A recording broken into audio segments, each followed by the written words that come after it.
Karena yang dia sampaikan itu hanya persepsi dia tentang surga dan neraka.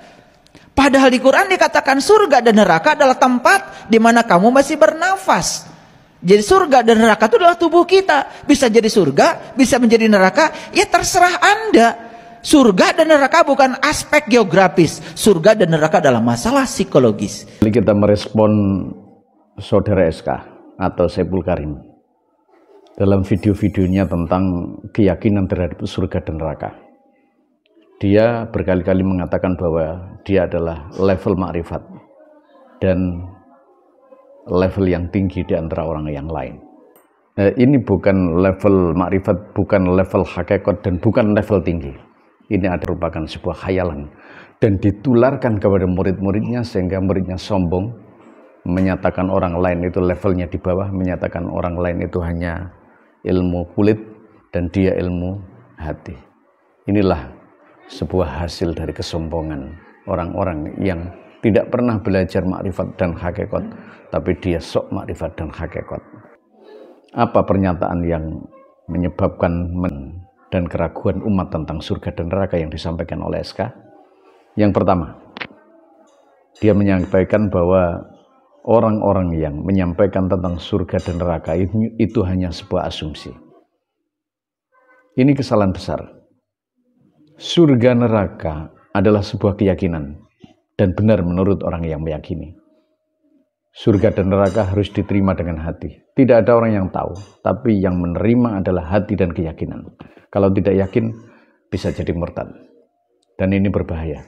Karena dalam surga itu ada sebuah konsep hadis yang mengatakan mala ainun ra'at wala udhunun sami'at wala hadara ala qalbi bashar.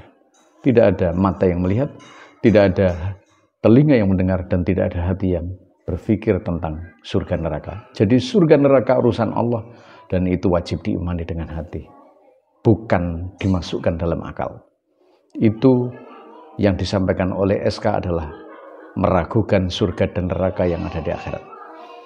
Yang kedua, bahwa dia juga menyatakan surga itu ketika orang dia pada saat masih bernafas. Jadi tidak ada di akhirat itu. Bernafas itu di dunia. Ini lebih murakab lagi jailnya. Dia tidak tahu bahwa di dalam surga itu orang bisa hidup karena dia bernafas. Jadi apakah dia hanya bisa membedakan antara orang yang di dunia itu bernafas dan di akhirat tidak bernafas? Nafas buatan Allah. Nafas adalah alamat dari kehidupan. Dan di surga dia masih bernafas. Itu dianggap bahwa sebuah hal yang tidak pernah ada. Jadi yang kedua juga menjadikan keraguan bagi umat tentang adanya surga yang ada di akhirat. Yang ketiga, dia mengatakan bahwa surga adalah aspek psikologis, mental, bukan geografis. Ini juga kelas kesalahan besar. Ini menabrak tafsir ulama. Ini juga meragukan umat tentang bagaimana dia membawa keraguan umat tentang surga dan neraka yang ada di akhirat. Dia menyatakan bahwa surga itu ketika orang berbahagia, aspek mental. Lalu apa bedanya antara orang kafir dengan orang Islam? Dia kafir, dia sudah mendapatkan surga karena di dunia. Kemudian dia Islam ketika dia di dunia sudah baik, sudah berbahagia karena dia punya harta benda, dia sudah surga. Berarti apa artinya masra'atul akhirah? Lalu dia menyatakan bahwa bukan geografis. Surga itu tempat. Maka dalam sebuah ayat Quran dinyatakan wa jannatin ardhuhas samawati wal ard, dan surga luasnya seperti bumi dan langit. Itu artinya bahwa surga itu tempat karena disifati dengan luas. Sesuatu yang disifati dengan luas, maka dia adalah sebuah tempat. Apakah SK tidak tahu? SK telah menabrak penafsiran para ulama.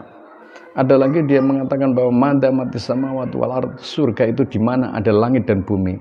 Para ulama mengatakan di surga itu juga di akhirat itu ada langit dan bumi. Langit sebagai atap, bumi sebagai lantai. Dan itu di sana ada. Dan itu disampaikan para ulama. ini adalah sebuah potensi untuk menyesatkan umat, untuk membawa umat pada keraguan pada surga dan neraka yang ada di akhirat. Ini akan membawa kemalasan umat untuk beribadah dan melakukan syariat. Ini adalah sebuah penyesatan, bisa terjadi dan bisa berpotensi, dan itu bisa juga memungkinkan. Maka dari itu Kementerian Agama, MUI harus bertindak cepat, karena jika dibiarkan, dia tidak hanya mungkin berpotensi untuk menyesatkan dirinya, tapi juga memungkinkan menyesatkan kepada orang lain, karena tafsirnya sak karepe dhewe bukan mengikuti ulama, bukan mengikuti para pewaris para nabi, dan tidak mengikuti para mufassirin yang benar-benar ahli di bidang Al-Quran. Semoga Allah memberikan petunjuk kepada kita dan hidayah, sehingga kita bisa menjalankan syariat agama dengan benar dan tidak mengikuti orang-orang yang menyesatkan kita baik dunia maupun akhirat. Wallahul muwaffiq ila aqwamit thoriq.